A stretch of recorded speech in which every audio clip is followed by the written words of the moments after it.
যৌন নিপীড়নের প্রতিবাদ করায় চাকরিচ্যুত করা হয়েছে, এই ঘটনাটি সম্পূর্ণ মিথ্যা এবং উদ্দেশ্য প্রণোদিত। জুসনা বেগম জোনাকি দীর্ঘদিন যাবৎ রাজনৈতিক প্রভাব খাটিয়ে বিভিন্ন আর্থিক অনিয়মের সাথে জড়িত ছিল। উনি একজন ওয়ার্ড দলনেত্রী, আনসার সদস্য না। মূল ঘটনার সাথে কিন্তু এটার কোনো মিল নেই। মূলত ঘটনাটি সূত্রপাত হয়েছিল পূজার ডিউটি লোক বাছাইকে কেন্দ্র করে। অত্র দপ্তরের স্মারক নাম্বার ছিল 44-3-60-36-2-2719 এবং ভাতাভোগী অন্যান্য সদস্যবৃন্দ, আসসালামু আলাইকুম।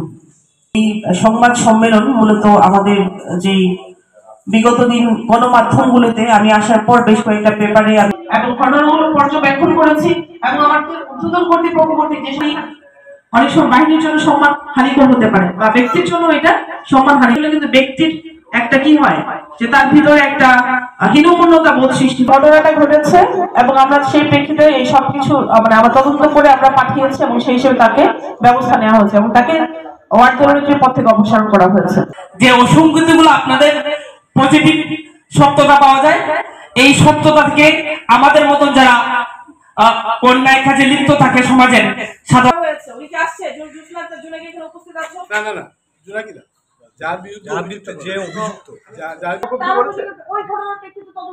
আপনি করেছেন, তারা মারামারি করেছে, সে যে আপনার তার অফিসার দ্বারা যে যৌন নিপীড়নের শিকার, সেই বিষয়টা কি আপনি তদন্ত করেছেন?